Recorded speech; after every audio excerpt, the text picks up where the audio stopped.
കുഞ്ഞ് ജനിക്കുമ്പോഴേ മരണരേഖ വരും. ജനിക്കുമ്പോഴേ പറഞ്ഞ ഒരു രേഖയാണ് മരണരേഖ, എല്ലാവരുടെ കയ്യിലും ഉണ്ട്. ഈ രേഖ എപ്പോൾ തെളിയുന്നുവോ ആ 6 മാസത്തിനുള്ളിൽ അവൻ മരണപ്പെടും. നമുക്ക് മരിക്കണം നമ്മളെ അറിയിച്ചിട്ടേ മരിക്കുള്ളൂ, നമ്മളറിയാതെ ഒരാളും മരിക്കില്ല. പക്ഷെ ഒരു കുട്ടി ജനിക്കുമ്പോൾ ആ കുട്ടിയുടെ കയ്യിൽ ഒരുപാട് രേഖകളൊന്നും ഉണ്ടാകില്ല. ആ ഉള്ള രേഖകൾ വെച്ച് നമ്മൾ ഒരു ഫ്യൂച്ചർ കണക്കാക്കി അത് ശരിയാവുമെന്ന് എത്ര പ്രാവശ്യം നമുക്ക് ഉറപ്പിക്കാൻ കഴിയും? 100% എല്ലാ രേഖകളും ആ കൊച്ചു ജനിക്കുമ്പോഴേ വരെയാണ്. 1% കുട്ടികൾ ഈ പെരുവിരൽ അകത്ത് വെച്ച് ജനിച്ചു വരും, രോഗാതുരമായി വരെയാണ്. എനിക്ക് ബാലാരിഷ്ടതയുണ്ട്. പൂർണ്ണായുസ് എന്ന് പറയുന്നത് ഈ വിരലിന്റെ താഴ്ഭാഗം തൊട്ട് നമ്മുടെ മണിബന്ധം വരെ, ഈ ഇവിടെ വരെ മണിബന്ധ രേഖയുണ്ട്, ഇവിടെ വരെ പറഞ്ഞ 75 വയസ്സ് വരെയാണെങ്കിൽ 75 വയസ്സാവാറാകുമ്പോൾ ആയുസ് രേഖ മരണരേഖ തെളിഞ്ഞു തുടങ്ങും. അപ്പോൾ ധനനഷ്ടം വരാനുള്ള രേഖ വരും. നമ്മളെ അറിയിക്കാതെ നമ്മൾ ഒരു രൂപ പോകില്ല. ഞാൻ ഇതാ ചലഞ്ച് ചെയ്യാണ്, ഒരു ശാസ്ത്രത്തിലൂടെയും കണ്ടുപിടിക്കാം. ഈ ജാതകം നോക്കുന്ന പോലെ ഞാൻ ഇത്രാമത്തെ വയസ്സിൽ കല്യാണം കഴിക്കും, എല്ലാം കയ്യിൽ എഴുതി വെക്കും. ജാതകത്തിലൊന്നും വ്യക്തമായി പറയാൻ പറ്റില്ല. ആ രേഖ എപ്പോൾ തെളിയുന്നുവോ അപ്പൊ നിനക്ക് കല്യാണ സമയമായി. അപ്പൊ ഈ 6 മാസത്തിൽ നിന്റെ കല്യാണം നടക്കും. എന്റെ കൈ നോക്കി കഴിഞ്ഞാൽ എനിക്ക് വിവാഹരേഖ നിങ്ങളെ കയ്യിൽ തെളിയാൻ തുടങ്ങി. തെളിഞ്ഞാൽ 6 മാസത്തിനകത്ത് പെണ്ണ് കിട്ടും. അതിനിപ്പോ നിങ്ങൾ അന്വേഷിച്ച് നടന്നില്ലെങ്കിൽ ഏതെങ്കിലും പെണ്ണോ നിങ്ങൾ തോളിൽ കയറും, അതിന് സംശയമൊന്നും വേണ്ട. അല്ലെങ്കിൽ അത് ഇഷ്ട കല്യാണമാണോ, അല്ല വീട്ടുകാർ ആലോചിക്കുന്ന അറേഞ്ച്ഡ് മാരേജ് ആണോ, അല്ലയോ, അതുവരെ കൈ വരച്ച് അതും കൈ നോക്കി പറയാൻ പറ്റും. കയ്യിലേ അറിയാൻ പറ്റുള്ളൂ. ഒരു ജ്യോതിഷി ജനിച്ച ഒരു സമയം തരുന്നതിനെ ആസ്പദമാക്കി എഴുതി തയ്യാറാക്കുന്നതാണ് ജ്യോതിഷം. ഹസ്തരേഖ ദൈവഹിതമാണ്.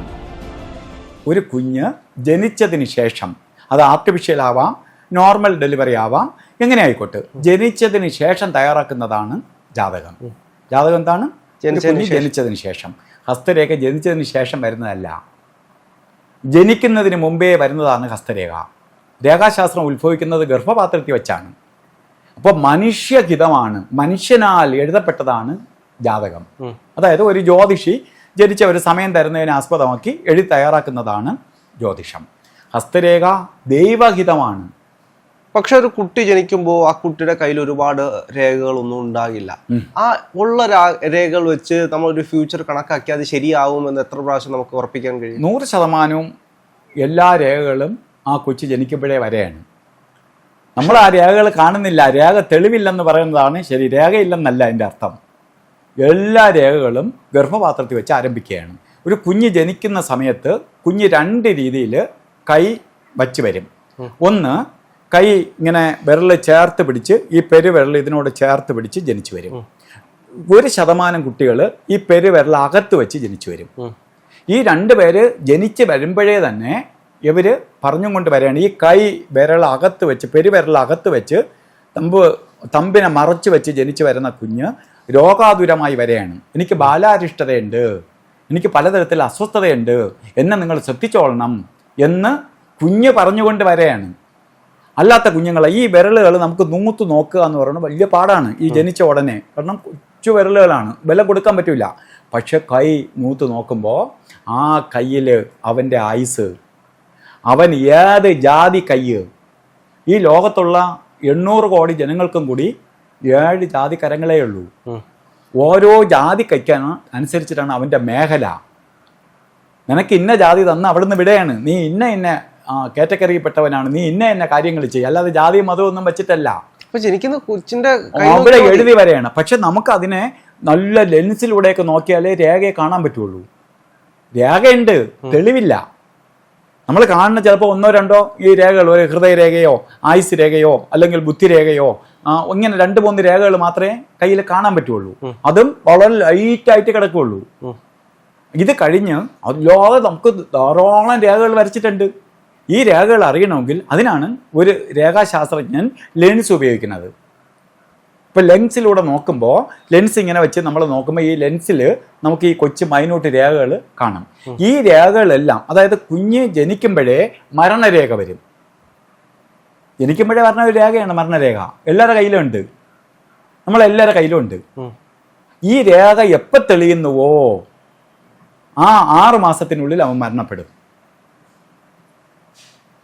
നമുക്ക് മരിക്കണം നമ്മളെ അറിയിച്ചിട്ടേ മരിക്കുള്ളൂ, നമ്മളറിയാതെ ഒരാളും മരിക്കില്ല. അപ്പോൾ അവിടെ ഈ രേഖ വന്നത് എപ്പോഴാണ്? ഗർഭപാത്രത്തിൽ വന്ന രേഖ. ആ രേഖ തെളിയുമ്പോഴേ രേഖയുടെ ഫലം കിട്ടുകയുള്ളൂ. അപ്പോൾ ഈ മരണരേഖ വയസ്സാകുന്ന ആളുകൾക്ക് വയസ്സാകണമെന്നൊന്നുമില്ല. മരണത്തിന് വയസ്സാവണമെന്നുണ്ടോ? അല്ല, വയസ്സായിട്ട് മരിക്കുന്ന ആളുകൾക്കൊക്കെ ആ സമയത്തെ രേഖ തെളിയുള്ളൂ. ആയുസ് അത്രയും സ്ട്രോങ് ആയി കിടക്കും. ആയുസ് രേഖ അത്ര സ്ട്രോങ് ആയിരിക്കും. നമ്മളിപ്പോൾ ആയുസ് അളക്കുന്നതിന് വഴിയുണ്ട്.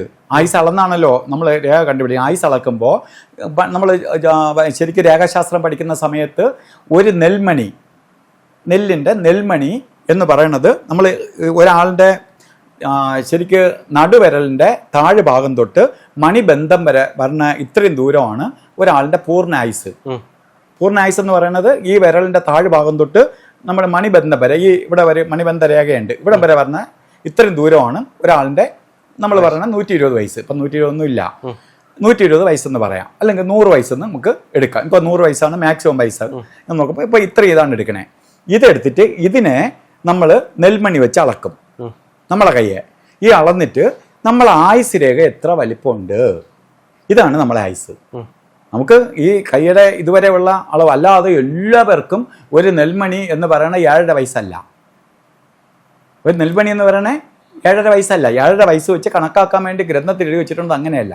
ഞാൻ ചിലർ കണ്ടിട്ടുണ്ട്, ചിലർ ചെറിയ കൈയായിരിക്കും, ചെറിയ കൈ, അവർ 10ഉം 90ഉം വയസ്സിലപ്പുറം ജീവിച്ചിരിക്കും. അപ്പം നമ്മൾ ആയുസ് രേഖ അളക്കുകയാണെങ്കിൽ അവൻ 40 വയസ്സ് വരെ 45 വയസ്സ് വരെ പോകാനുള്ള ആയുസിന് ദീർഘമുള്ളൂ അവൻ്റെ കൈയുടെ വലിപ്പം അനുസരിച്ച്.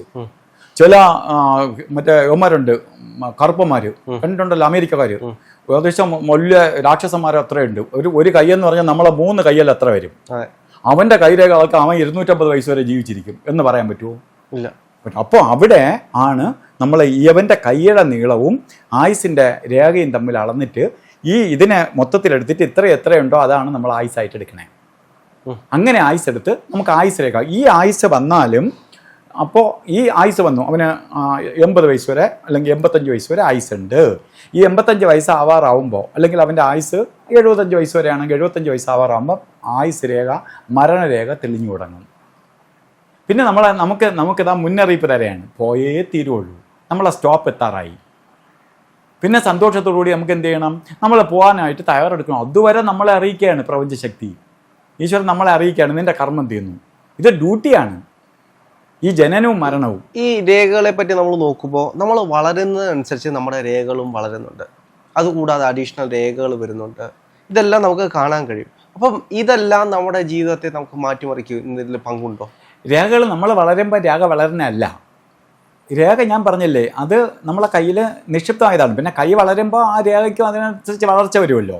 അല്ല, ചിലപ്പോൾ ചില രേഖകളൊക്കെ തേഞ്ഞു മാഞ്ഞു പോകാം. അതെ, അതാണ് ഞാൻ പറഞ്ഞത്. രേഖകൾ ഒരു കാര്യം നടന്നു കഴിയുമ്പോൾ അത് മായുകയും മറ്റ് അത് രേഖ ഇല്ലാതാവുകയല്ല ചെയ്യണത്. ആ രേഖയുടെ ഡ്യൂട്ടി തീർന്നു, അപ്പോൾ അവൻ സൈലൻ്റ് ആവും. അടുത്ത് ചില രേഖകൾ പൊങ്ങി വരും. ഉദാഹരണം, നമുക്ക് കുറച്ച് ധനനഷ്ടം വരാൻ പോവുകയാണ്, ധനനഷ്ടം സംഭവിക്കാൻ പോവുകയാണ്. അപ്പോൾ ധനനഷ്ടം വരാനുള്ള രേഖ വരും.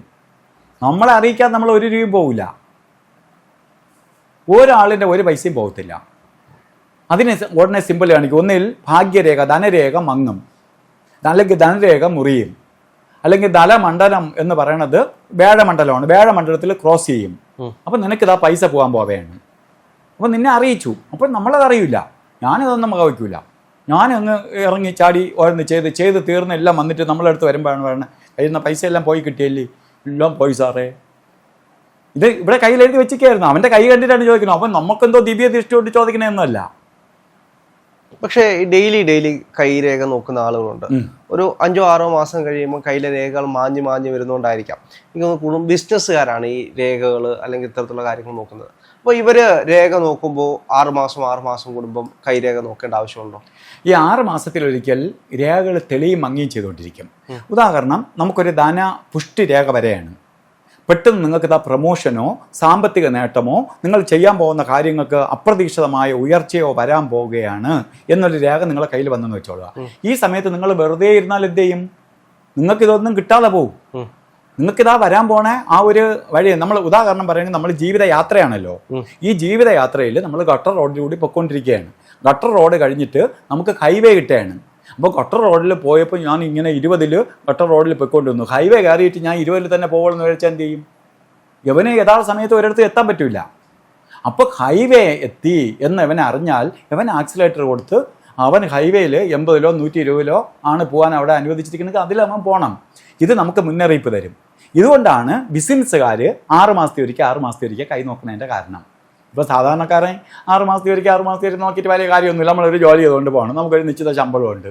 ഇത് വെച്ച് നമ്മളിങ്ങനെ പൊയ്ക്കൊണ്ടിരിക്കുന്നു എന്നുള്ളതിൽ പിന്നെ നേരത്തെ ഞാൻ പറഞ്ഞതുപോലെ ചിലപ്പോൾ പെട്ടെന്ന് വല്ല പൈസ നഷ്ടമോ മറ്റെന്തെങ്കിലോ വല്ല മോഷണമോ വല്ല പിടിച്ചു പറിയോ അല്ലെങ്കിൽ എങ്ങനെയെങ്കിലും വല്ല അസുഖം വന്ന് അസുഖത്താൽ പൈസ നഷ്ടമോ അങ്ങനെയൊക്കെ വരുന്നതല്ലാതെ മറ്റവർക്ക് അത് ആവശ്യമാണ്. അതുകൊണ്ടാണ് അവർ 6 മാസത്തിൽ ഒരിക്കൽ ഈ രേഖകൾ മാറും എന്ന് കണ്ടിട്ട് അവർ 6 മാസത്തിൽ ഒരിക്കൽ നോക്കണേ. പെട്ടെന്ന് എനിക്ക് എന്തെങ്കിലും ചെയ്യാണ്ടോ അല്ലെങ്കിൽ എന്തെങ്കിലും പുതിയ പ്രോജക്റ്റ് ഇതിന് പരിഹാര കർമ്മങ്ങൾ ചെയ്തു കഴിഞ്ഞാൽ ഇതിന് ചേഞ്ച് ഉണ്ട്. നമുക്ക് എപ്പോഴും പരിഹാരം എന്ന് പറയുന്നത്, നമ്മളെല്ലാവരും പരിഹാരത്തെക്കുറിച്ച് ചിന്തിക്കുമ്പോൾ വലിയ ഒരു ചോദ്യമാണ് ഈ പരിഹാരം എന്ന് പറയുന്നത്. ഈ പരിഹാരം എന്ന് പറയുന്നത് ആർക്കും പരിഹാരം ചെയ്യാൻ വയ്യ. ഞാൻ കണ്ടിടത്തോളം ഈ പരിഹാരം ചെയ്താൽ 50% ദോഷം മാറ്റാൻ പറ്റും. ആര് പരിഹാരം ചെയ്യണം? നമ്മൾ ചെയ്യണം പരിഹാരം. ഭരണവർക്ക് ആർക്കും അവർക്ക് പരിഹാരം ചെയ്യാൻ വയ്യ. അവർ പരിഹാരം ചെയ്യാനായിട്ട് ഏതെങ്കിലും ദൈവത്തിൻ്റെ തലയിൽ വെച്ച് കെട്ടും, അല്ലെങ്കിൽ ജ്യോതിഷിയുടെ തലയിൽ വെച്ച് കെട്ടും, അല്ലെങ്കിൽ ഏതെങ്കിലും മാന്ത്രികൻ്റെ തലയിൽ വെച്ച് കെട്ടും. എനിക്ക് ചെയ്യാൻ വയ്യ. അമ്പലത്തിൽ പോയി നിങ്ങളൊരു കാര്യം ചെയ്യൂ, 41 ദിവസം അമ്പലത്തിൽ പോയി അർച്ചന നടത്തൂ. ഇവ എന്ത് ചെയ്യും? അമ്പലത്തിൽ ചെന്നിട്ട് 41 ദിവസത്തേക്കുള്ള അർച്ചനയ്ക്കുള്ള പൈസ അടച്ചിട്ട് വീട്ടിൽ പോയി സുഖമായിട്ട് കിടന്ന് ഉറങ്ങും. ഇവൻ ചെയ്യണത് എന്താണ്? 41 ദിവസം അർച്ചനയ്ക്ക് ഞാൻ സാർ പറഞ്ഞു അതുപോലെ 41 ദിവസവും ഗണപതി ഹോമത്തിന് കൊടുത്തു, അല്ലെങ്കിൽ 41 ദിവസവും ദേവിക്ക് അർച്ചനയ്ക്ക് കൊടുത്തു. ഇദ്ദേഹം അവിടെ സുഖമായിട്ട് കിടന്ന് ഉറങ്ങുകയാണ്. ഈ 41 ദിവസം ഈ നമ്മളിൽ നിൽക്കുന്ന നമ്മളൊരു അസുഖത്തിന് മരുന്ന് ഡോക്ടറെ കണ്ടു, ഡോക്ടർ മരുന്ന് എഴുതി തന്നു, നിങ്ങൾ ഒരാഴ്ച ആൻറ്റിബയോട്ടിക് കഴിക്കൂ. ഈ ആൻറ്റിബയോട്ടിക് വാങ്ങിച്ച് വീട്ടിൽ കൊണ്ട് വെച്ചതുകൊണ്ട് അവൻ്റെ അസുഖം മാറില്ല. ആര് കഴിക്കണം? രോഗി കഴിക്കണം തന്നല്ലോ. വീട്ടിലുള്ള വേറെ ആരെങ്കിലും കഴിച്ചിട്ട് കാര്യമുണ്ടോ? കാര്യമില്ല. ഇപ്പം ചെയ്യുന്നതെല്ലാം എന്താണ്? ഈ ഒരു പരിഹാരങ്ങൾ വീട്ടിൽ നിന്ന് എഴുതി കൊണ്ടുപോയാൽ മക്കൾക്ക് വേണ്ടി പരിഹാരം അച്ഛനും അമ്മയും ചെയ്യും. കാരണം അച്ഛനും അമ്മയിൽ ആവശ്യമില്ലേ എൻ്റെ മക്കൾ രക്ഷപ്പെടേണ്ടത്? അപ്പം മക്കൾ പരിഹാരം ചെയ്യില്ല. അതുപോലെ ഭർത്താവിന് വേണ്ടി പരിഹാരം ഭാര്യ ചെയ്യും. അല്ലെങ്കിൽ ഇങ്ങനെ പരിഹാരങ്ങൾ വല്ലവരും ചെയ്തതുകൊണ്ട് ഒരു കാരണവശാലും വ്യത്യാസം വരില്ല. അല്ല, ഇപ്പോൾ അങ്ങ് പറഞ്ഞ പോലെ തന്നെ കേരളത്തിലെ ഏറ്റവും കൂടുതൽ രക്ഷകർത്താക്കൾ എടുത്തു നോക്കിക്കഴിഞ്ഞാൽ അവരവരുടെ മക്കളുടെ കാര്യങ്ങൾ നോക്കാനായിട്ടാണ് ജ്യോതിഷമാണെങ്കിലും എല്ലാ കാര്യത്തിനും പോകുന്നത്. അതിൽ ഏറ്റവും കൂടുതൽ പോകുന്നത് മക്കൾ പഠിക്കുമോ, അവർക്ക് ജോലി കിട്ടുമോ, ഇതൊക്കെ അറിയാൻ വേണ്ടിയിട്ടാണ്. ഇപ്പോൾ മക്കളുടെ കാര്യം തന്നെ എടുക്കുമ്പോൾ അവർക്ക് ജോലി കിട്ടുമോ ഇല്ലയോ, അല്ലെങ്കിൽ പഠിച്ചുകൊണ്ടിരിക്കുകയാണെങ്കിൽ അവർ ഏതാണ് പഠിക്കേണ്ടത് എന്ന് തീരുമാനിക്കാൻ വേണ്ടിയിട്ട് കൈരേഖ നോക്കിയാൽ കഴിയും. ഇന്ന് ഞാൻ ജ്യോതിഷം ആണ് പഠിച്ചത്. അതുപോലെ പ്രശ്നമാർഗത്തിലൂടെ കുടുംബ പ്രശ്നം വയ്ക്കാറുണ്ട്, ദേവപ്രശ്നം വയ്ക്കാറുണ്ട്. ഇതെല്ലാം നോക്കുന്ന ആളാണ് എങ്കിൽ പോലും അതിന് ഫ്യൂച്ചറോളജി ഞാൻ പറഞ്ഞത്. അപ്പോൾ ചില വീടുകളിൽ വാസ്തുവിൻ്റെ ദോഷം കാണും, വാസ്തു നോക്കി കൊടുക്കാറുണ്ട്. ഇങ്ങനെ പല കാര്യങ്ങൾ നമ്മൾ നോക്കുന്നത്, ഇതെല്ലാം കൂടി ചേർന്നതാണ് ഫ്യൂച്ചറോളജി. ഫ്യൂച്ചറിൽ അവരെ ബാധിക്കുന്ന പല പ്രശ്നങ്ങളായിരിക്കും. ഞാൻ 15 വർഷം ഞാൻ ആയുർവേദം പഠിച്ചതാണ്. അതുകൊണ്ട് ചില അസുഖങ്ങളായിട്ടായിരിക്കും ഇവന് തകർച്ച വന്നിരിക്കുന്നത്, ജോലിക്ക് പോകാൻ പറ്റാതെ വരണേ. രോഗം വന്നാൽ നമുക്കൊരു അസുഖമാണ്, നമുക്ക് ജോലിക്ക് പോകാൻ പറ്റുമോ? പറ്റത്തില്ല. അതിനു വേണ്ടി കൊണ്ടൊന്ന് പൂജ ചെയ്തതുകൊണ്ടോ മറ്റോ ചെയ്തുകൊണ്ടോ ഒന്നും ഇവൻ എഴുതിക്ക് പൂജയ്ക്ക്, അല്ലെങ്കിൽ ഗ്രഹദോഷങ്ങളാണ്, ശനിക്ക് വേണ്ടി നീരാഞ്ജനം കത്തിച്ചതുകൊണ്ടൊന്നും ഇവൻ എഴുതി പിറ്റേന്ന് ജോലിക്ക് പോകില്ല, അസുഖം വന്നുപോയി. അപ്പോൾ അസുഖത്തെ എങ്ങനെ മാറ്റാം? അപ്പോൾ അതിന് സൈഡ് എഫക്റ്റ് ഇല്ലാത്ത ഒരു ചികിത്സാ രീതി ആയതുകൊണ്ടാണ് ആയുർവേദത്തിന് നമ്മൾ പ്രാധാന്യം കൊടുക്കണേ. ഇപ്പോൾ പെട്ടെന്ന് സുഖം പ്രാപിക്കാൻ ആയുർവേദം വെച്ചുകൊണ്ടിരുന്ന പറ്റിയില്ല. എന്നാലും ആയുർവേദത്തിന് ശാശ്വത പരിഹാരം ഉണ്ടാവും. അപ്പോൾ എന്ന് പറഞ്ഞതുപോലെ ഈ ഒരു കുഞ്ഞ് ഞാൻ ഇന്ന് വരെ കണ്ടിടത്തോളം നമുക്ക് ജാതകം മോശമൊന്നുമല്ല. ഞാൻ നേരത്തെ പറഞ്ഞ പോലെ ജാതകത്തിലെ അവസ്ഥയെ നമുക്ക് വിശ്വസിക്കാൻ പറ്റില്ല. കൃത്രിമമായിട്ടുണ്ടാക്കിയ ജാതകമാണോ അല്ലാതെ എങ്ങനത്തെ ജാതകമാണോ എന്നൊന്നും അറിയാൻ പറ്റില്ല. ജാതകത്തിൽ പിഴവ് വരാം, ജനന സമയത്തിൽ തെറ്റ് വരാം. സമയം അവരെഴുതി തരുന്നതാണ് ആശുപത്രിയിൽ നിന്ന്, അതിൽ തെറ്റ് വരാം. ചിലപ്പോൾ മിനിറ്റുകളുടെ വ്യത്യാസത്തിൽ ഗ്രഹനില മാറാം. ഈ മാറിയ ഗ്രഹനില വെച്ചിട്ടായിരിക്കും നമ്മളെല്ലാ ജ്യോതിഷമൊന്നും കുറ്റം പറയണ്ട, കാരണം അവരെ കൊണ്ട് കിട്ടുന്ന സാധനം അവർക്ക് നോക്കാൻ പറ്റുള്ളൂ. പക്ഷേ കൈ അങ്ങനെയല്ല. നിങ്ങളെ കയ്യിൽ നിങ്ങൾ ഇന്നലെ ജനിച്ചാലും, അല്ലെങ്കിൽ ഇന്നലെ ജനിക്കേണ്ട നിങ്ങളെ ഇന്ന് ജനിപ്പിച്ചാലും, 2 ദിവസം മുമ്പ് ജനിപ്പിച്ചാലും നിങ്ങളെ ഈ കയ്യിൽ രേഖ മാറില്ല. നിങ്ങൾക്ക് ഏത് ജാതി കൈയാണ് തന്നിരിക്കുന്നത്, നിങ്ങളെ ദൗത്യം എന്താണ്, നിങ്ങൾ എത്ര കാലം ജീവിച്ചിരിക്കും, എന്തൊക്കെ കാര്യങ്ങൾ ചെയ്യാനാണ് ഇങ്ങോട്ട് പറഞ്ഞു വിട്ടിരിക്കുന്നത്, ഏതൊക്കെ പീരീഡാണ് നിങ്ങൾക്ക് ശ്രദ്ധിക്കേണ്ടത്, ഏതൊക്കെ പീരീഡാണ് നിങ്ങൾക്ക് അപകടകരമായ സമയം, അല്ലെങ്കിൽ ഏത് മേഖലയിൽ നിങ്ങൾ പോയാൽ സക്സസ് ആവും, ഇത് കയ്യിലൂടെ അറിയാൻ പറ്റുന്നത് പോലെ ഞാൻ ഇതാ ചലഞ്ച് ചെയ്യാണ്. ഒരു ശാസ്ത്രത്തിലൂടെയും കണ്ടുപിടിക്കാൻ ഈ ജാതകം നോക്കുന്ന പോലെ ഞാൻ ഇത്രാമത്തെ വയസ്സിൽ കല്യാണം കഴിക്കും, ഞാൻ എല്ലാം ഇത്രാമത്തെ കയ്യിൽ വയസ്സിൽ ജോലി കിട്ടും. ജാതകത്തിലൊന്നും വ്യക്തമായി പറയാൻ പറ്റില്ല. ഈ 25 തൊട്ട് 27 വയസ്സിനകത്ത് കല്യാണം നടക്കും, അല്ലെങ്കിൽ 27 വയസ്സിന് 30 വയസ്സിനകത്ത് കല്യാണം നടക്കും എന്നൊക്കെ അല്ലേ ജ്യോതിഷം എഴുതി വെക്കാൻ പറ്റുള്ളൂ. അല്ലാതെ എഴുതി വെക്കാൻ പറ്റുമോ? നിങ്ങൾക്ക് 27 വയസ്സ് 3 മാസം ആകുമ്പോൾ കല്യാണം നടക്കും എന്ന് എഴുതി വെക്കാൻ പറ്റുമോ? പറ്റൂല. അല്ലെങ്കിൽ അത്രയും പ്രഡിക്ഷനായിട്ട് കയ്യിൽ വിവാഹരേഖ എപ്പോ തെളിയുന്നുവോ, വിവാഹരേഖ എന്ന് പറഞ്ഞ രേഖ കയ്യിലുണ്ട്, ആ രേഖ എപ്പോ തെളിയുന്നുവോ അപ്പൊ നിനക്ക് കല്യാണ സമയമായി. അപ്പോൾ ഈ 6 മാസത്തിൽ നിന്റെ കല്യാണം നടക്കും. അത്രയും വ്യക്തമായിട്ട് പിന്നെ വേറെ എന്തിലെഴുതണം? വിവാഹരേഖ തെളിഞ്ഞാൽ 6 മാസത്തിനകത്ത് പെണ്ണ് വരും. എന്റെ കൈ നോക്കി കഴിഞ്ഞാൽ എനിക്ക് വിവാഹരേഖ നിങ്ങളെ കയ്യിൽ തെളിയാൻ തുടങ്ങി, തെളിഞ്ഞാൽ 6 മാസത്തിനകത്ത് പെണ്ണ് കിട്ടും. അതിനിപ്പോ നിങ്ങൾ അന്വേഷിച്ച് നടന്നില്ലെങ്കിൽ ഏതെങ്കിലും പെണ്ണോ നിങ്ങൾ തോളിൽ കയറും, അതിന് സംശയമൊന്നും വേണ്ട. അത് പ്രണയമാണോ? അത് കയ്യിൽ അവിടെ എഴുതി വെക്കും. നിങ്ങളെ കല്യാണം നോർമൽ അതായത് പ്രണയ കല്യാണമാണോ, അല്ലെങ്കിൽ അത് ഇഷ്ട കല്യാണമാണോ, അല്ല വീട്ടുകാർ ആലോചിക്കുന്ന അറേഞ്ച്ഡ് മാരേജ് ആണോ, അല്ലയോ, അതുവരെ കയ്യിൽ വരച്ചു. അതും കൈ നോക്കി പറയാൻ പറ്റും. കയ്യിലേ അറിയാൻ പറ്റുള്ളൂ. കയ്യിൽ എഴുതി വെച്ചിരിക്കും. കല്യാണത്തിന് ശ്രദ്ധിക്കണോ? ചില കയ്യിൽ കല്യാണം ശ്രദ്ധിച്ചില്ലെങ്കിൽ പെണ്ണ് പയ്യനെ തേച്ചിട്ട് പോകും, അല്ലെങ്കിൽ പയ്യൻ വന്ന് പെണ്ണിനെ തേച്ചിട്ട് പോകും. ഈ പ്രണയിക്കാനൊക്കെ പോകുന്നവർക്ക് ഒരുപാട് തേപ്പ് കിട്ടുന്നതൊക്കെ നമ്മളെ കയ്യിൽ വരച്ചു വെച്ചിരിക്കുന്നതാണ്. പെണ്ണിന്റെ കുഴപ്പമൊന്നുമല്ല. നമ്മൾ വിചാരിക്കും ആ പെണ്ണ് എന്നെ തേച്ചിട്ട് പോയി, ആ പെണ്ണ് പാവം, അവളെ കുഴപ്പമില്ല, നമ്മളെ കുഴപ്പം. നമ്മളെ കയ്യിൽ എഴുതി വെച്ചിരിക്കാൻ അറിയാതെ നമ്മൾ എന്ന് കയറി കൊടുത്തിട്ട് അവള് വേറെ പയ്യനെ കണ്ടു പോയെന്ന് പറഞ്ഞിട്ട് വല്ല അതിശയം ഉണ്ടാകും.